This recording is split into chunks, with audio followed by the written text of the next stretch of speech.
I've seen Iron Man and Hulk, and I've got to deal with Thor! Not Thor!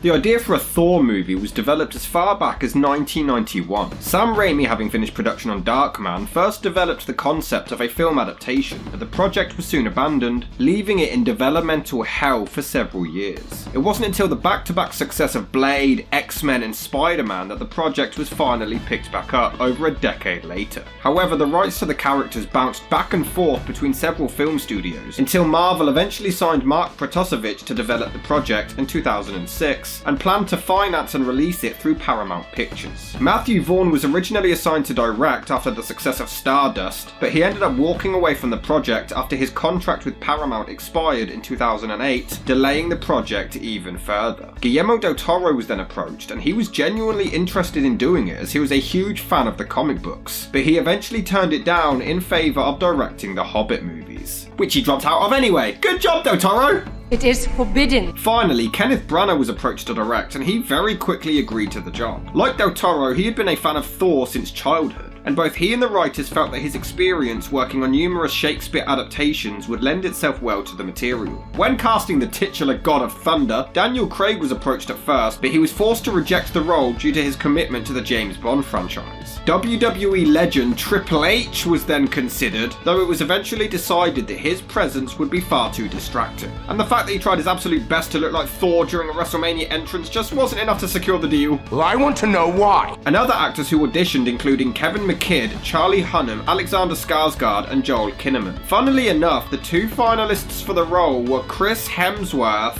and his younger brother Liam.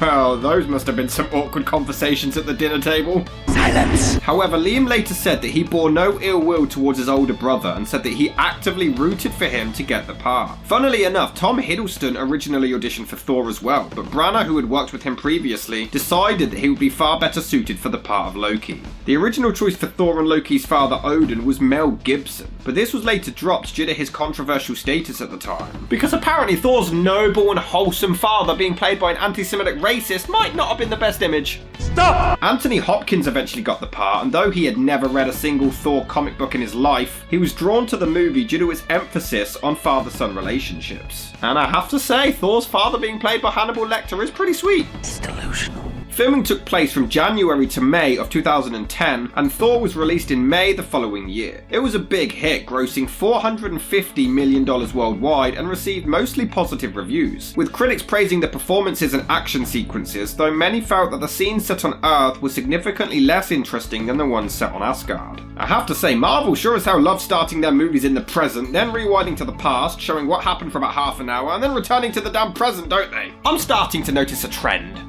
The movie does show what we're doing wrong with our educational system. I mean, all of our history books don't even bother to mention the Battle of the Frost Giants, and the fact that this almighty god is what got us through the Ice Age. Seriously though, it's not even 2,000 years old and there's no records of this battle? Yeah, we know about Jesus, but not the Frost Giants. And I'm sorry, that name is ridiculous. The Frost Giants. It sounds like something out of Ben and Holly, not Thor. Watch out, kids! It's the Frost Giants! I also can't help but chuckle at the fact that Jon Favreau started this saga wanting it to be semi-realistic. And here we are, 4 films in and we have Norse gods fighting giant ice monsters. Asgard does look pretty awesome, I'm not gonna lie. It's true that we don't spend a whole lot of time there, but it doesn't really bother me too much. It's great when we do see it, and it doesn't really need to take up the entire story. A wise king never seeks out war.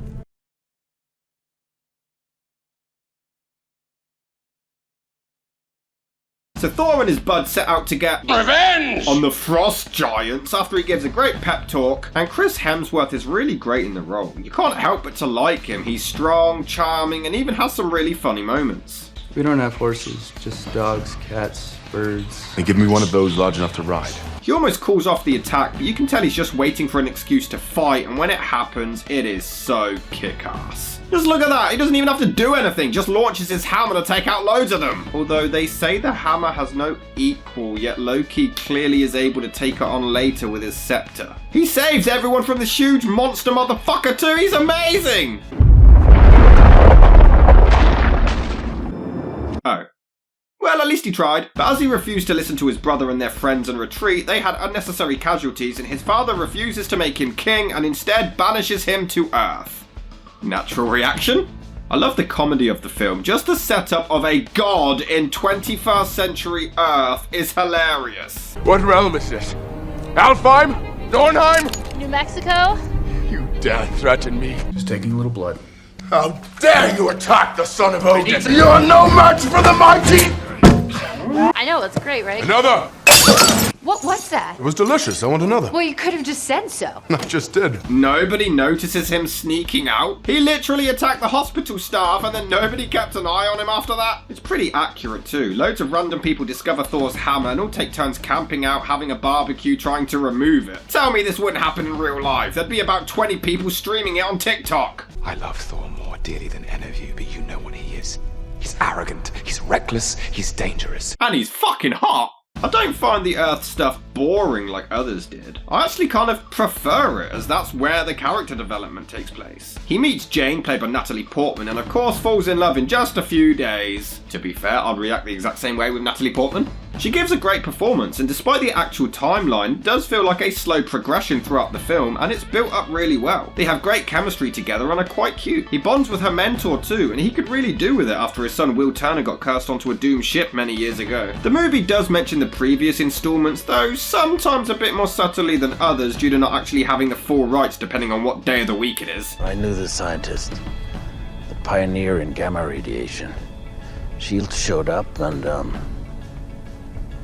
he wasn't heard from again. And we're also introduced to nobody's favourite Avenger, Hawkeye.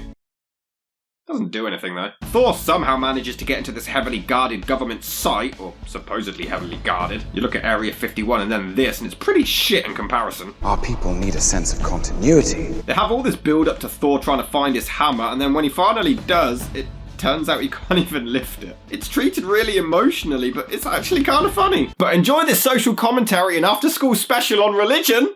Where'd you find this? The children's section. I just wanted to show you how silly a story was. But you're the one who's always pushing me to chase down every possibility, every alternative. I'm talking about science, not magic. Well, magic's just science that we don't understand yet. Arthur C. Clarke. Who wrote science fiction? A precursor to science fact. Loki is such an evil villain, and Hiddleston does a great job. He lies about their father dying, and it turns out he set up the Frost Giants attacking and everything as some intricate plan for him to save their father and be crowned king. We also find out Loki was actually a Frost Giant baby and is adopted. No clue how he still looks human then when all the others look like Mr. Freeze. But some of the motivation doesn't quite hold up. Why have you done this? To prove to father that I am a worthy son.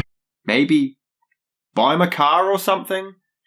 I'm just saying there might be easier ways to impress your father than mass genocide. I mean, Thor was punished for killing a bunch of people, so now Loki's going to impress his father by killing a bunch of people. He also appears to Thor, but nobody else can see him. And there's no explanation. But that's fine. Thank God there's no other questionable lines in the movie. At base, we've got Xena, Jackie Chan, and Robin Hood. Thor does try to speak some sense into his brother, which is a great speech, but it doesn't work. But now, for something that Marvel have never done in any other movie ever before this.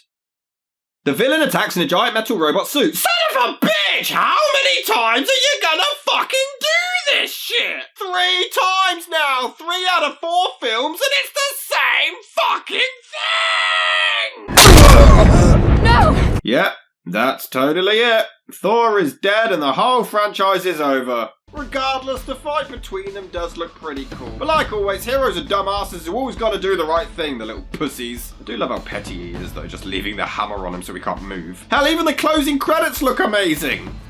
It's only the closing credits, calm down! Thor is actually pretty good. It certainly helps that the main character isn't a dickwad like Tony. He is an easy character to get behind. Whereas Tony was a prick, redeemed himself, and then went back to being a prick. I find the love story sweet, the humour's well handled, and the film is a whole lot of fun. I do think that Thor is a welcomed instalment to the saga.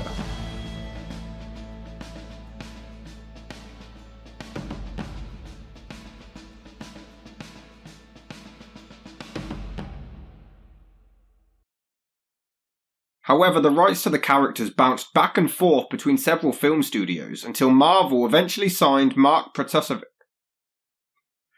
This is the one I struggled with last time. Mark Protasevich